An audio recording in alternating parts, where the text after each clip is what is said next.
Dentro da religião sempre nos foi falado que herdamos o pecado de Adão e Eva e por esse motivo estamos sujeitos a uma vida de sofrimento, aflição, pecado aqui nesta terra e não estamos lá no Éden como outrora eles estiveram. Por esse motivo, pela corrupção que ocorreu com os homens, foi necessário que Cristo viesse e fosse crucificado, morresse por nós no madeiro e lavasse os nossos pecados e nos desse a possibilidade da redenção, da salvação. Como que para dar um jeitinho ali depois do desencaminhamento de toda a humanidade. Para entendermos melhor essa questão de uma forma não dogmática, vamos fazer que nem o Messias fazia. Vamos fazer algumas perguntas. Se o Criador é soberano, por que depois da rebelião celestial, liderada ali por Satanás, ele não aniquilou simplesmente o mal, o pecado, Satanás, para que não viesse a corromper depois os seus filhos e a criação? Se o Criador queria viver em harmonia com Adão e Eva no paraíso, queria ter ali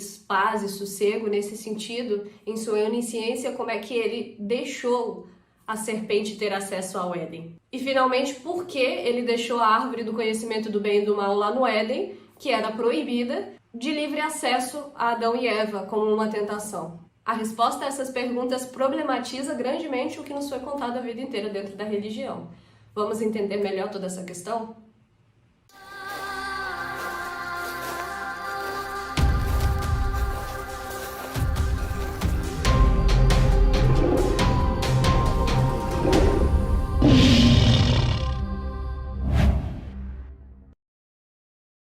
E aí, galera, tudo bem com vocês? Bem-vindos a mais um vídeo.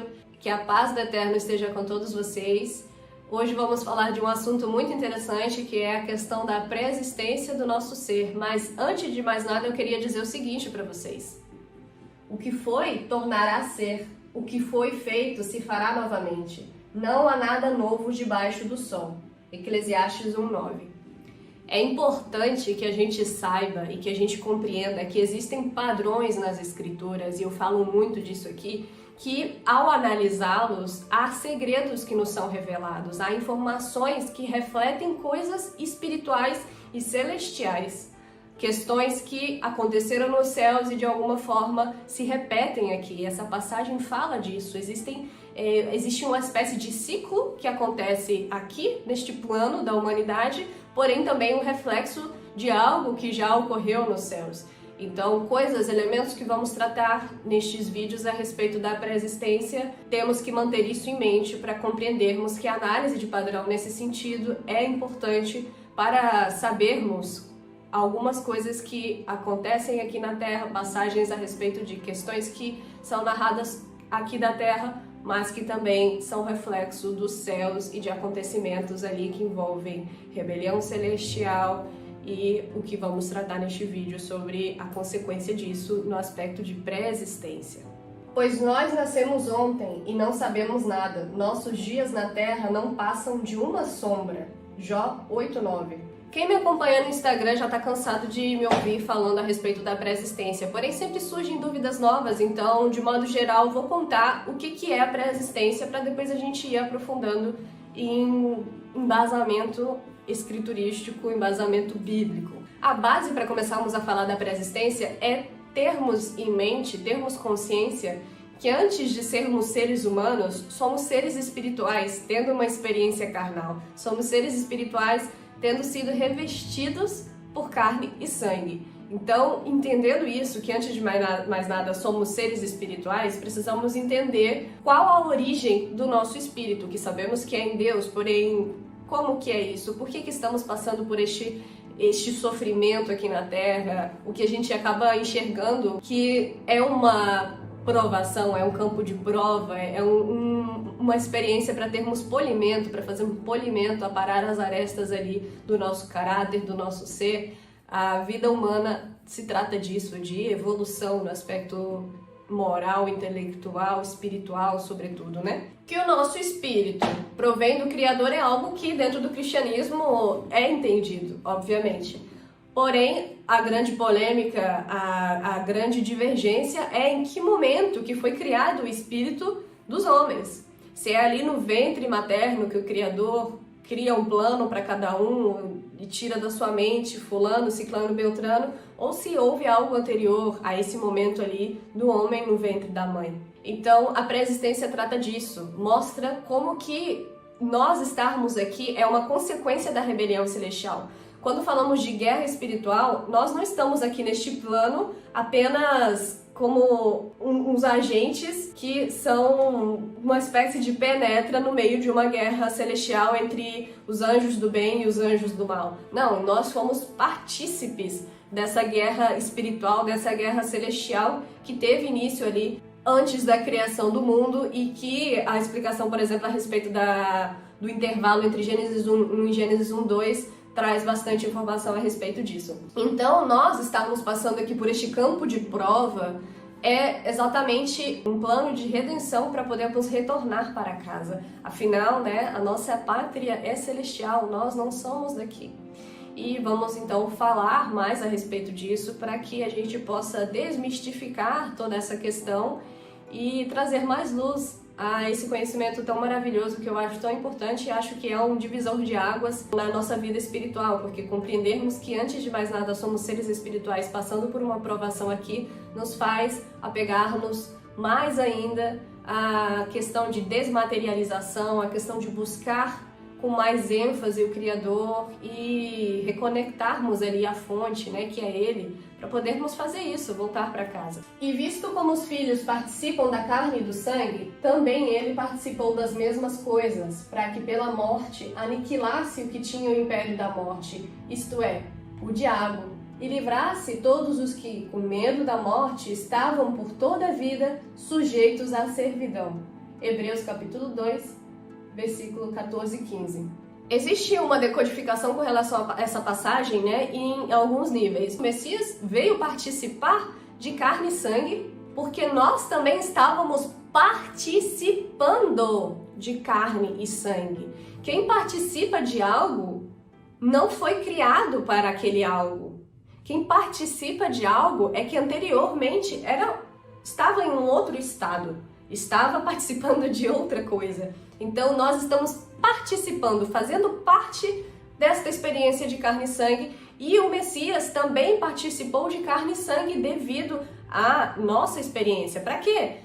Para nos trazer redenção, para nos dar exemplo de como obter essa redenção, como burlar o pecado no sentido de esquivar-nos do pecado, e de materializar o seu sacrifício que foi antes da fundação do mundo. Tem um vídeo falando a respeito disso também. Como assim o Cordeiro foi morto antes da fundação do mundo? Pois é, isso também mostra que tudo isso já foi planejado antes da existência deste plano, deste mundo. A outra questão é que a mesma passagem fala que quem tem poder sobre a morte é o diabo, Satanás, e aqueles que tiveram medo da morte foram sujeitos a toda uma vida de servidão, escravidão. Gente, devido exatamente a termos medo de Satanás, a estarmos ali, termos medo ou até atração no sentido de uma divisão entre bem e mal que ocorreu na Guerra Celestial, fomos sujeitos a toda uma vida de servidão. Essa passagem traz esse entendimento também, mas depois vai ficar um pouquinho mais claro conforme a gente for elucidando como fomos partícipes de todo esse caos lá no reino dos céus. De pele e carne me vestiste, e de ossos e nervos me teceste. Jó 10:11. Mais uma passagem que temos para mostrar que realmente somos seres celestiais que, participando aqui de carne e sangue, fomos revestidos por esta matéria, por este avatar, para um determinado fim. Então, a consequência da rebelião celestial é termos sido destituídos da glória de Deus, porque todos pecaram e destituídos estão da glória de Deus. Romanos 3:23.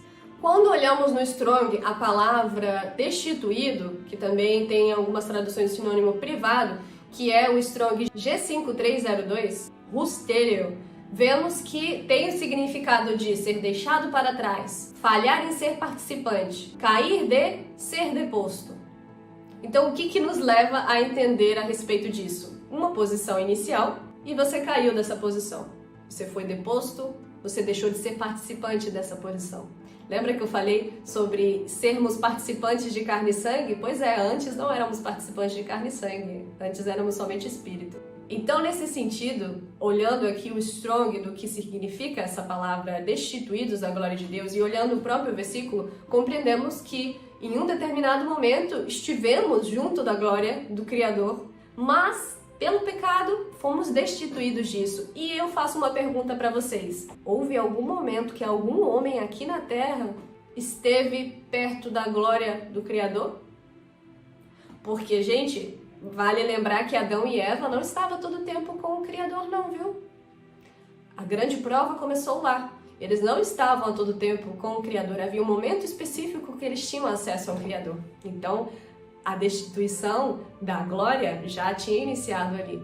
E aqui na Terra não houve homem algum que tivesse perto da glória de Deus, participando daquela experiência onde tivesse acesso da glória de Deus para ter sido depois destituído devido ao pecado.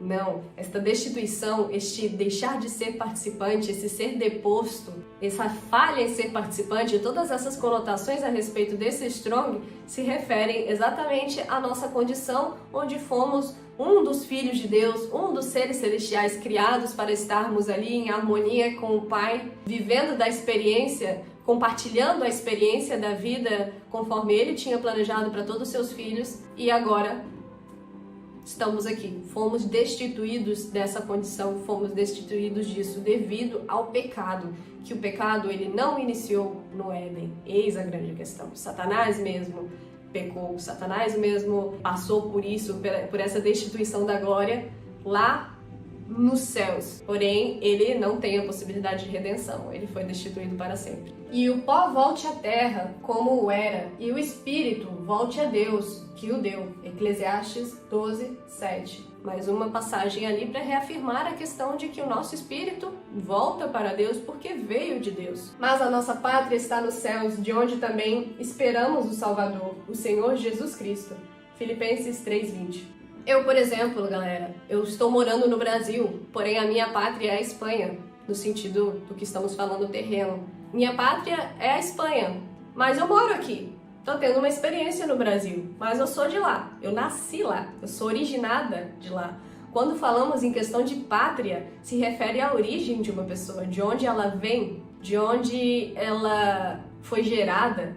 E nesse sentido, a questão aqui abrangida nessa passagem também se refere à nossa pré-existência de sermos seres celestiais, seres espirituais. O grande problema é o tabu em o que é um ser celestial. Dentro, a religião se ocupou de criar essa imagem de anjinho com flechas, anjinho com asinhas e bebezinhos bonitinhos com fralda. Tem que tirar isso da mente das pessoas. Seres celestiais são apenas uma questão de uma dimensão diferente, uma matéria diferente, uma composição diferente. E aqui a gente está nesta matéria, nesta dimensão, nesta condição por um motivo específico, um plano específico. Então, o que de fato aconteceu? Vamos falar mais a respeito disso no aspecto de analisar as passagens que tratam do que aconteceu nos céus, para termos que passar por esta aprovação, por este campo de prova, por este polimento aqui na Terra, no aspecto de sermos seres celestiais, sermos seres espirituais, tendo esta experiência. Eu conheço as tuas obras, que não és nem frio nem quente. Eu gostaria que fosses frio ou quente. Então, como tu és morno e nem frio nem quente, vomitar-te-ei da minha boca. Sabemos que essa passagem está no contexto da igreja de Laodiceia, do Apocalipse. Porém, lembre-se daquilo que eu sempre comento. Tem padrões das escrituras, que existe uma aplicação macro e uma aplicação micro, que existe ali um reflexo do que ocorreu nos céus. Então, esse indicativo de que não és nem frio nem quente, és morno, é algo que o Criador por si abomina. Isso não está ali por uma questão apenas de poética. É uma questão que se aplica à igreja de Laodiceia, mas é uma questão que se aplica a todos nós. Tanto que há pregações que são feitas tudo em cima desse versículo no sentido de nos incentivar a não estarmos em cima do muro, porque o muro é de Satanás. Não à toa que nesse sentido que o muro é de Satanás, o nosso direito é a morte. Nós viemos aqui a este plano mortos. A vida, a herança da vida, somente temos a partir do momento que abraçamos ali o Evangelho de Cristo, abraçamos ali o sacrifício do Cordeiro e aceitamos isso, aceitamos Ele, o que vem com Ele, que é a renovação do nosso espírito, da nossa alma e nossa possibilidade de retorno para casa. Então a questão de o muro ser de Satanás se aplica nesse sentido também, porque todos aqueles que não aceitarem o Messias, todos aqueles ali que não terem esse Evangelho escrito no coração, o direito deles, a herança deles é a morte. Então isso é algo bem profundo nesse aspecto também. Então, analisando esse padrão, vemos novamente aqui morno, frio, quente.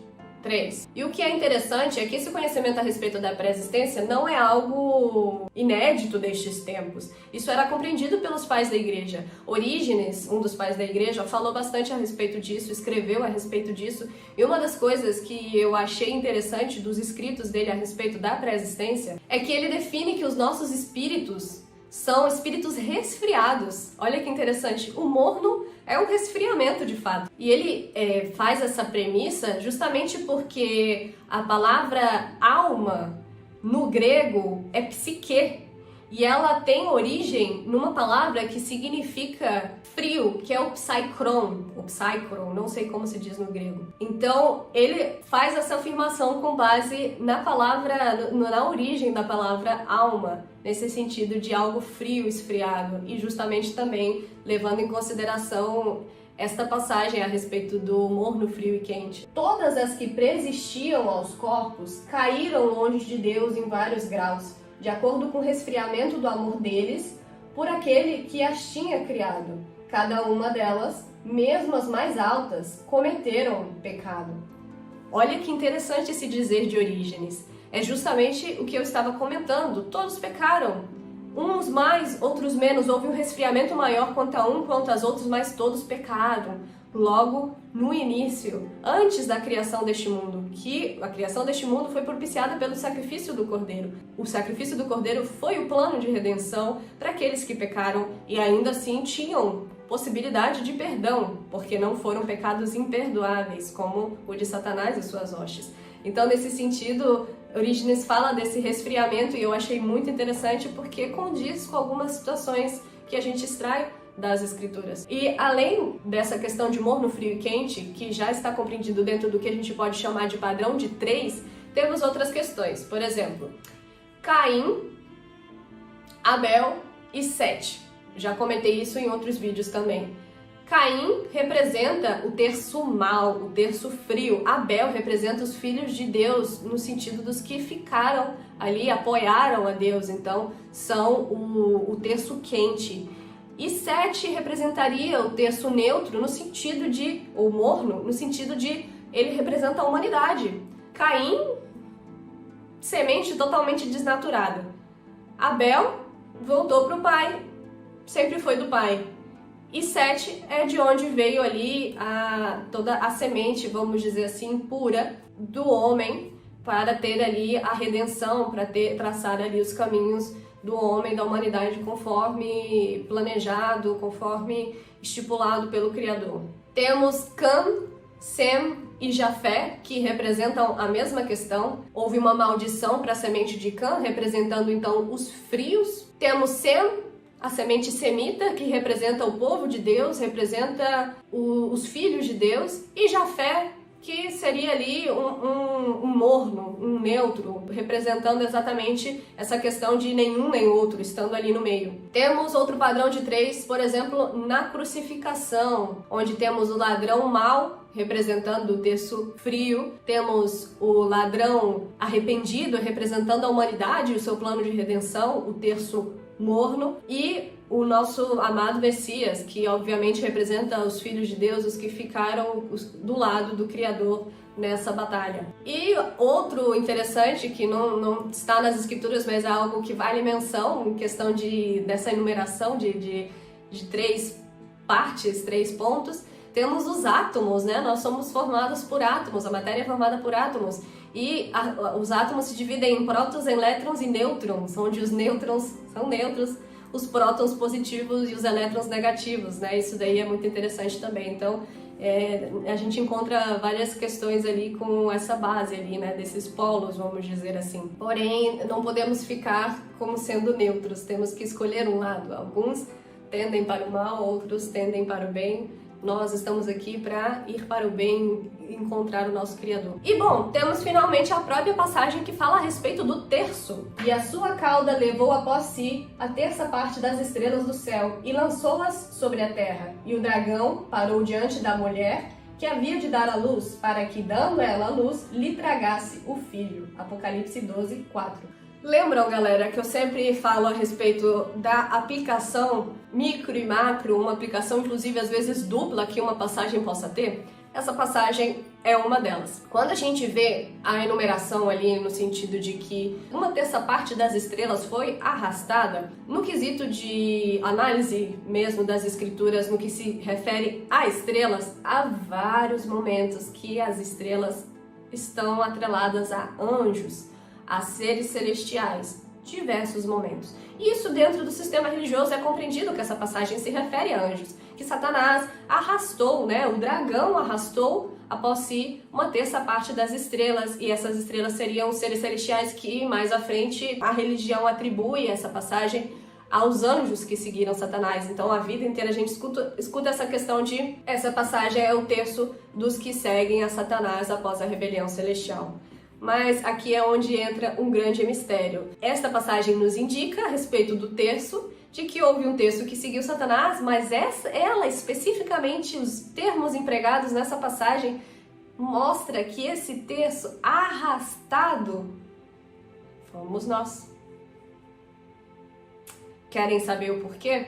A palavra arrastar, ela tem um contexto de quase que inocência, uma consequência de algo que não foi querido necessariamente por nós, no sentido de consequência de algo, de estarmos de fato no meio de algo. Um exemplo disso é que essa palavra, ela ocorre apenas 5 vezes nas escrituras, e todas essas 5 vezes têm uma conotação, um contexto exatamente disso. Tem uma passagem, eu vou deixar aqui para vocês as passagens para vocês olharem depois, tem uma passagem que fala sobre jogar a rede e pescar, arrastar, trazer peixes.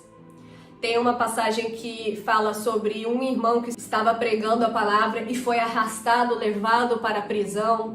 E outras situações ali, sempre onde há uma pessoa de bem. As 5 ocorrências incluem pessoas de bem sendo arrastadas, sendo levadas para uma outra situação, um outro contexto. Então, fazendo essa análise contextual, fazendo essa análise da palavra, a gente já tem um indicativo em aspecto de conotação, de análise do original, de que não foi uma consequência merecida no sentido de total culpa, no sentido de exílio, no sentido de punição permanente. E foi lançado o grande dragão, a antiga serpente, que se chama o Diabo e Satanás, que engana o mundo todo. Foi lançado para a terra e os seus anjos foram lançados com ele. Apocalipse 12, 9. Aqui, sempre no sistema religioso, nos foi colocado que essa passagem é um decorrer da passagem anterior sobre um terço arrastado. Mas se vocês observarem, são coisas diferentes sendo narradas. Aqui está falando não dos que foram arrastados, mas dos que foram lançados. E quando a gente analisa o Strong da palavra lançar, que é no grego valo, G906, tem 86 ocorrências nas escrituras com essa conotação e todas elas implicam violência no ato. E ela tem significado, conotação de exílio, banimento, não retorno, no sentido de realmente cast out, fora. Que é o que ocorre com Satanás e suas hostes, Satanás e todos aqueles que o seguiram. Eles não foram arrastados à força pela consequência, pelo ato de Satanás. Não, eles o seguiram com boa vontade, porque acreditavam nele, nos propósitos dele, no egoísmo dele, tinham essas vontades para eles também. Vocês entendem o grande mistério aqui? Vocês entendem a grande questão? Essa passagem que fala do terço das estrelas, ela se refere a nós. Ela se refere ao terço morno, que há de encarnar aqui no sentido não de reencarnação, do que é entendido pelo Espiritismo, no sentido de várias e várias vidas, não, no sentido de um espírito, de uma vida, um ser celestial que foi criado para estar com o Pai, porém foi destituído da sua glória e tem que passar por este plano aqui de provação, porque foi arrastado pela cauda do dragão, foi arrastado no engano, foi arrastado na sedução.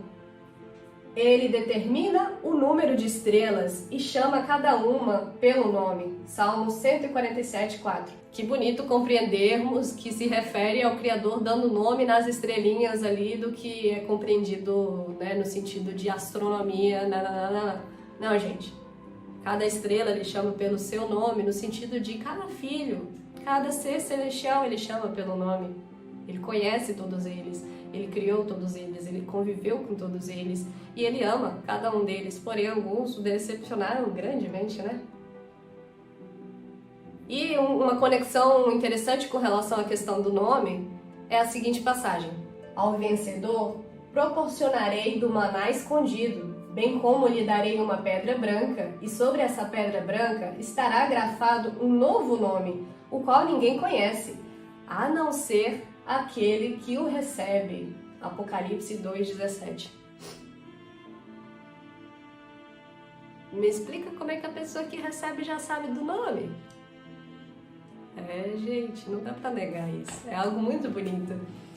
A pessoa que recebe o nome é porque é esse o nome que tinha na sua pré-existência. Vocês acham que... nunca acharam meio louco essa questão de o Criador do nada mudar o nome das pessoas, ou o Messias ter feito isso também com alguns dos seus apóstolos? Pegar e...